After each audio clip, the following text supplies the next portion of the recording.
OK, that is the end of the news, so let's move it on now to brown rice eco cars. The trouble is that they're a bit like cod liver oil. Very good for you, but you'd rather have a plate of steak and chips. I mean, take the Toyota Prius here and the G-Wiz. Very earnest. But there's nothing here to make an ordinary human being go, "Whoa, yeah, I want one of those." Now, however, there's an eco-electric car which does. It's called the Tesla. It's made in California. It's based on the Lotus Elise. And as a result, it looks good. However, you are going to look like a bit of a Burke driving around in a low-slung convertible sports car if you get burned off at the lights by a fat jogger. The thing is, though, that Tesla say it is pretty nippy. So what I've done is lined it up alongside a normal petrol-powered Elise, and now we shall see which is the fastest in a drag race. Right, it's on. I think there's no noise at all, but anyway, put it into drive. It has a 1-speed gearbox. They tried it with a 2-speeder, that kept breaking, so 1 it is. We're in drive and I'm ready.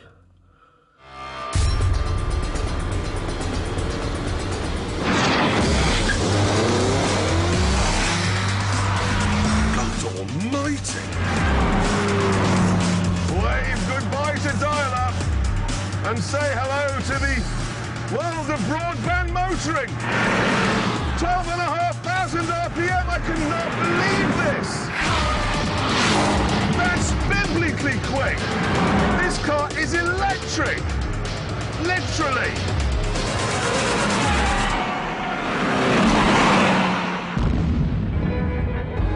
The top speed may only be 125. But there's so much torque, it does 0 to 60 in 3.9 seconds. Not bad from a motor that's the size of a watermelon and only has 1 moving part. And even more not bad when you start looking into the costs. Filling a normal Elise with petrol costs £40. Filling this with cheap rate electricity costs just £3.50. It's not what you'd call quiet. Fair bit of wind noise from around the roof, and there's a lot of tyre roar. But that's a small price to pay, really, when you consider the upsides. And I haven't even got to the really big upside yet. An electric G-Wiz with its old-fashioned batteries has the top speed of a horse and is out of juice after 40 miles or so. This runs on the same sort of batteries that you get in a laptop, but it has 6,831 of them. So Tesla say even if you drive quickly, it'll go 200 miles between trips to the plug.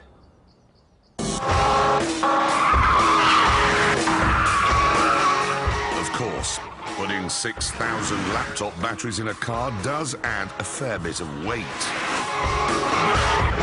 Half a ton, to be exact, and that does affect the handling slightly. The chassis is aluminium and the body is carbon fibre, which of course is very light.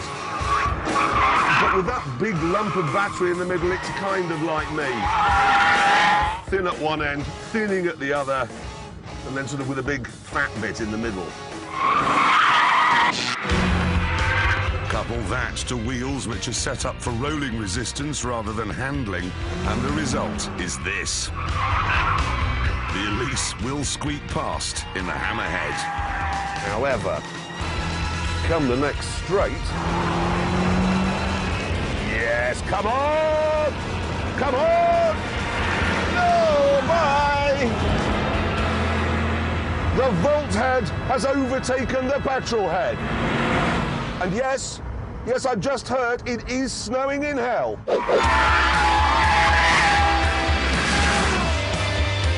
This car then really was shaping up to be something wonderful. But then... Although Tesla say it'll do 200 miles, we worked out that on our track it would run out after just 55 miles. And if it does run out, it's not a quick job to charge it up again.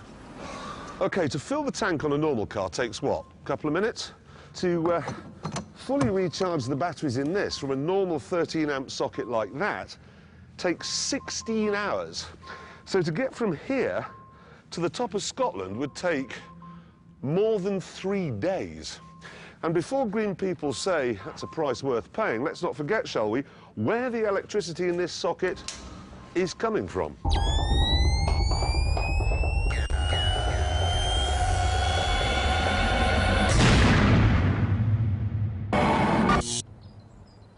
Of course, you could get yourself a little windmill like that, which generates electricity at no cost to you or Johnny Polar Bear. But to charge a Tesla from something like that would take 600 hours. That's 25 days. And that's assuming it's windy, which it isn't. Perhaps then the best idea is to have 2 Teslas, so you can use one while the other is charging. Unfortunately, that is quite an expensive solution because Teslas cost £92,000 each. 92,000.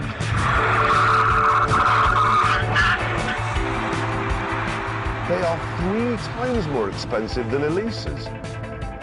That's madness. And it doesn't appear you get much in the way of reliability either. Oh, I don't believe this. The motor's overheating and I've got reduced power. While it cooled down, we went to get the silver car out again. Only to find that while it was being charged, its brakes had broken. So then, with the light fading, we had no cars at all. I did think that the Teslas would bring a bit of peace and quiet to our track with their electric motors. Didn't think it would be this much peace and quiet, though. That is the sound of silence.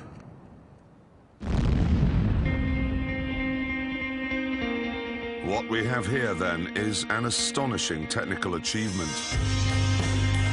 The first electric car that you might actually want to buy.